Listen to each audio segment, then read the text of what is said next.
Hi, Paul Sackers, Good News Planet. I'm here with, actually, he doesn't know it, but he is a mentor for me.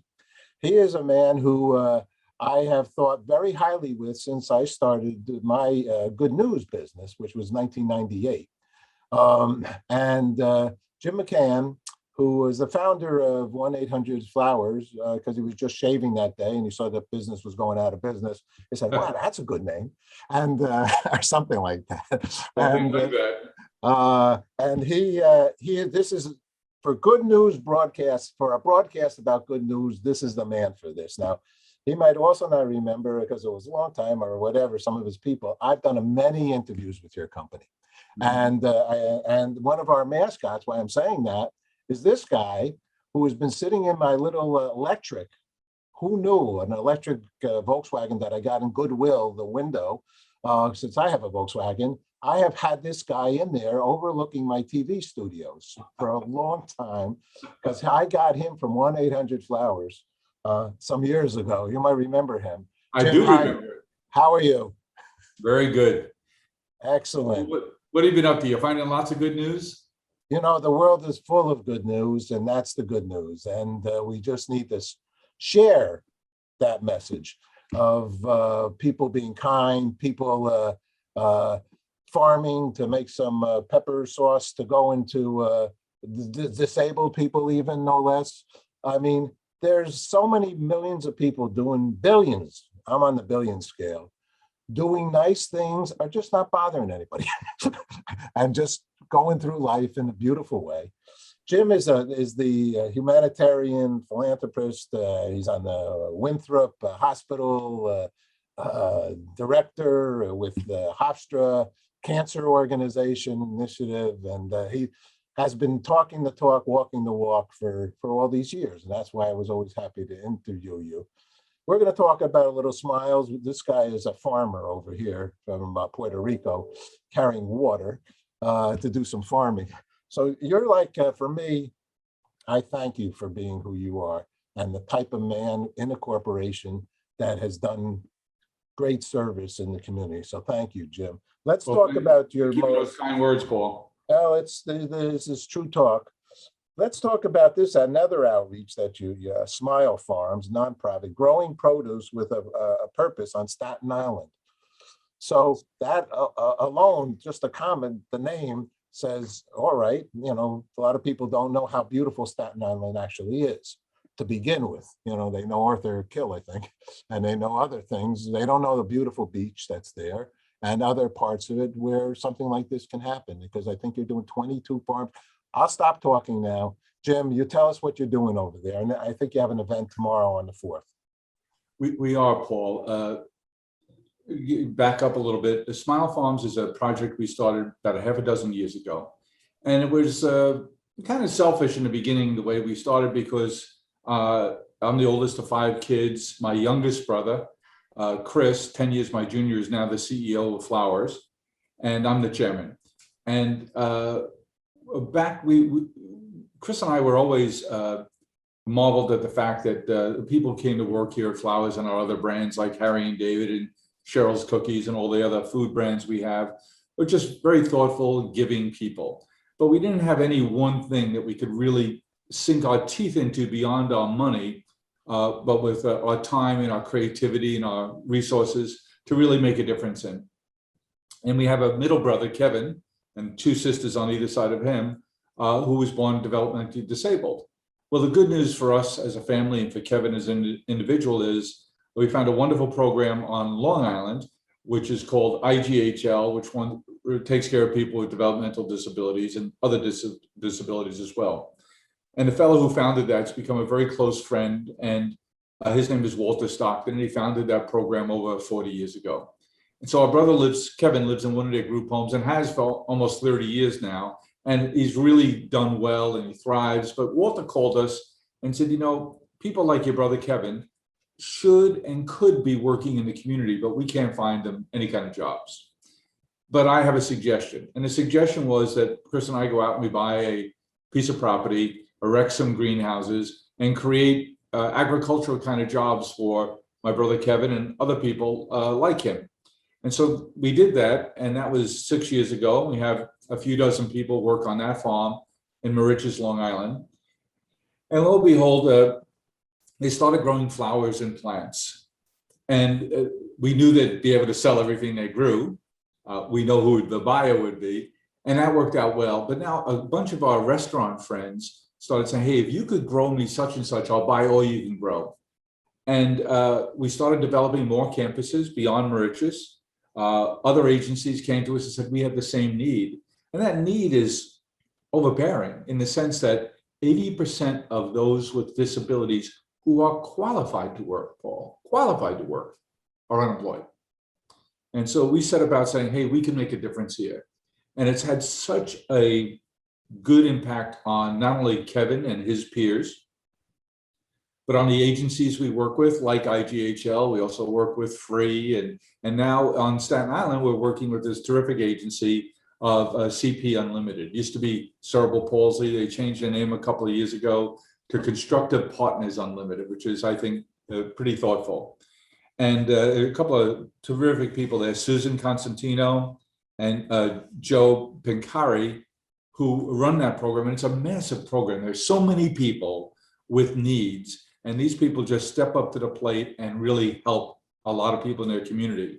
And they had this property in Staten Island that was underutilized. And Sebastian Chittapalli, who works with them, contacted us and said, hey, I've read about what you're doing. I've seen some clips about what you're doing. And we have a property that's underutilized that could be used to grow product too. And so we're about to bring that same program to Staten Island, a place fond in my heart for our early business involvement at 800 Flowers, because our second store ever back in 1976 was on Staten Island. So we have fond memories of doing business there. So our programs now are in Manhattan, Brooklyn, Nassau, Suffolk counties, and now Staten Island. And we have approaching a dozen campuses, and this will be a nice addition to it to work with CP Unlimited to put some people to work who otherwise wouldn't have worked. And what they're going to be growing there, as you mentioned, the hot, saucy part of this is we discovered that we're good at growing peppers. And so every one of our campuses grows different things, but they all grow some peppers. And we take those peppers and we make them into hot sauce. And we sell that hot sauce to raise our awareness and to raise some funds to help us continue to grow our programs. And so we'll be growing peppers there on Staten Island, and we're excited about it because it seems to me, this is walk around research, Paul, but it seems to me about 20% of the population likes hot sauce, and when they like hot sauce, they love hot sauce. So we've been having real success growing our peppers, making that hot sauce, and we hope to add to many, many, many more bushels of peppers on our farm in Staten Island. This Jim, he's fantastic. Well, they've proven cayenne pepper is good for you. I got buddies that take a spoon of that each day. Wow. They're braver than I. And I got, actually, my vice president of my company for 14 years is disabled. I know a bit about disabled because I have in disabilities, are physically challenged, and my daughter even has a master's degree in it. Worked at YAI organization. And so another great organization. A long time, but he can do anything. He just had a car accident and he became disabled. We have 50 million people or something like that, 60 million in this country disabled. It's a big, big community. It's a huge community that never gets thought of as a monolithic kind of community. Right, and it's and they're they know the pain to begin with. They lived with it. They're living with it. But as you just pointed out in your comments there, Paul, it's not only the 60 million people who have some form of disability, it's their families. We read during the pandemic that with all the horrible death that occurred during COVID, that an average for each death, average of 9 people were left grieving for those. And if you just extrapolate that math, that's pretty much the whole country is involved in a family relationship with someone with a defined disability. So it's a big community, and we find that Well, I'll give you an example. Here at work at 800 Flowers, everyone told us, Paul, that these young people, these millennials, well, they're not going to work very hard, and they're self-centered, and they're just into their own community. Nonsense. Yeah, They work really hard. They really care. And when we need volunteers for our Smile Farms activities, we're overwhelmed by the response. And it has a very, very good impact on our business too, because that attracts a certain kind of person. And they attract friends of theirs who feel similarly and refer them to jobs here. So it's a byproduct we hoped for and have been overwhelmed with how much of a positive impact it has on our culture here to have something like Smile Farms where people can really roll up their sleeves and get involved and know they're making a difference.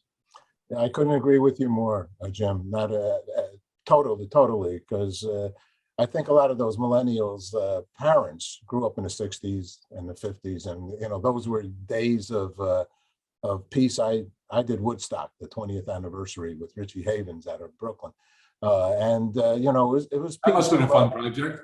Yeah, I did in Times Square, no less. That's where I do my World Peace Day concerts.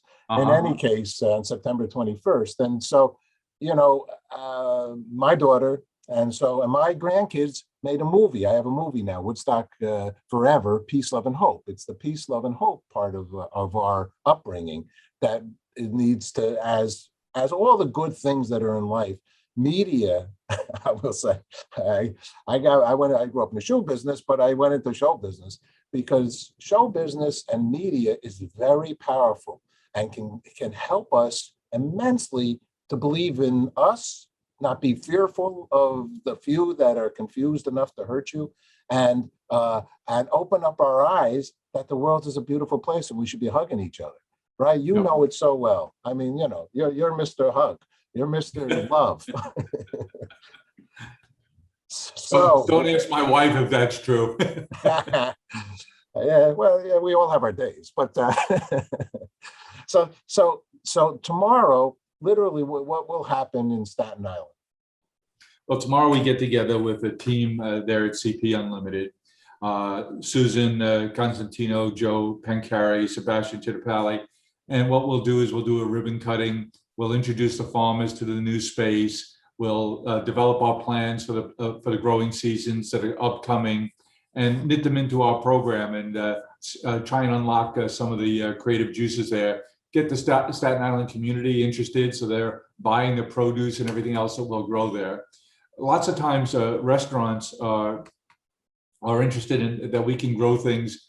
Some things don't travel well, like microgreens and herbs and things like that. So we'll start to build relationships there in the Staten Island community pool where we'll grow specific products for specific pubs or restaurants so that the mint in their drinks will all be coming from Smile Farms. This is beautiful. So in other words, you're creating tens and tens and tens of thousands of good news stories for a guy like me. Well, we hope so. I just chatted with a terrific young man who has a bunch of bars and restaurants, and he said, I'm looking for something to do that my young people who work in our restaurants can get excited and passionate about. So what we decided to do is going to take a portion of our farm and brand the growing beds after each of his restaurants. So those teams can come to Smile Farms, those teams of his employees, work with our people, have a nice lunch with them, learn, put their hands in the soil, help us plant. And now when they're back and they're working in a wonderful restaurant down on the South Shore, and they're serving a drink, now they have a story to tell about. I was there when we planted this rosemary that's on your steak, or this mint that's in your drink. And here's some pictures I took that day on my phone of us planting those things. It just makes it all come back. But here's a guy who's thoughtful, says, I want my people to feel more than they're earning a paycheck and doing something maybe that's fun and interesting and working in the hospitality industry, but they're making a difference and they're going there and they're giving their time. He knows the value that it'll have for their culture in their shops and how it'll make a difference and how the customers of those restaurants will feel that. He's a thoughtful guy. Well, also, the good news, because I see this story, is how many young people, as you said earlier, in essence, a little bit praising that you see them coming out. They're looking for companies that are good corporate, socially minded citizens and social responsibility. That has literally, I mean, now mainly because there's classes, there's master's degrees in corporate social responsibility. So education has caught up to being a do-gooder. So you can get a master's degree, or maybe a PhD in good corporate responsibility. So young people are looking for the companies that will do that kind of outreach and make that part of the. Well, I think this company. It's on their criteria list before they make a decision. Yeah. And I think it's a great thing. And and I know, and I think you and I agree here, Paul, that corporate America, business, small, medium, large businesses, when they take to something, it really happens. Whether it was integration in the 50s or the 60s, whether it was opportunities for people with different abilities yesterday and today, when corporate America gets behind something, it really happens. And I think this movement where, as you say, your daughter can get a master's or could go on for a PhD, this is big and it's real. And I think it's just a groundswell coming of making sure that the good power of businesses is unleashed and targeted at the right agenda items. Because when it does, power is unlocked and good things happen. Man of my own words. And there's no doubt about it. This is the reality and the fact. And anybody that does it knows volunteering, it's not just for the volunteer that you volunteered for. You get the greatest bang for your efforts and your wisdom, and you meet people, and it just doesn't stop. And farming in this scenario is nothing better than, it's like integrated health. A little dirt in your body. I've done shows on this one too. Larry Dassey, I mean, he tells you to eat a little dirt every day. And I mean, we know that nature is us for those that really accept that reality of our existence. And so the more you're connected to that nature, I think also you become a healthier. I think the biggest unlock here, the biggest not secret, is that what you and I know, which is work is a lot more than a paycheck. Yeah. And for the 80% of the people with disabilities who don't have jobs, who could have jobs, who could perform, there are other issues that come up. Loneliness, health issues, mental and physical health issues that are tied and consequential. And when you do have a job, you have a reason to get up in the morning, you feel better about yourself, you're making a contribution to your household, to your family, to your community, and it's social. All those little touch points where you get to say hello to people, you interact with people, it all plays into our mental health and into our physical well-being. I love it. So here's what a couple of things, and thank you. And where can people go? Is there a website also? Smilefarms.org. Okay, I looked that up before, and there's a lot of good stuff on there, no doubt about it. So Jim, a couple of things. So I have been doing the International Day of Peace events in Central Park and then Times Square for many years. And I'm right at the edge here right now, whether we're going to go into Times Square this September 21st, if not become a virtual. And we'd like to somehow invite your Smile Farms as part of our event, because it's all about peace, and peace for somebody comes in many ways, and peace in this volunteering, peace in this giving the peppers, peace in the bartender or the owner of the company. It's all peace. So I've asked thousands, and we can discuss that at a later moment. And I've had all kinds of these types of scenarios in the show. Disabled, in fact, we have a disabled channel. In any case, good news channel. I'd like to ask you, because I've asked thousands of people, what does peace mean to you, Jim McCann? What is peace for you? I think peace is respect. Peace is respect for yourself and for the people in your community, no matter how large or how small it is, that you respect their differences, their sameness to you, or their dissimilar aspects of their personality. And you know that everybody has their place in the community, and you behave with respect for other people. You expect it from them, and generally speaking, you get it. So peace is an environment of respect, an environment for tolerance of people with similar characteristics and not so similar at the same time. Magnificent. Jim McCann, thank you so much. You're just wonderful.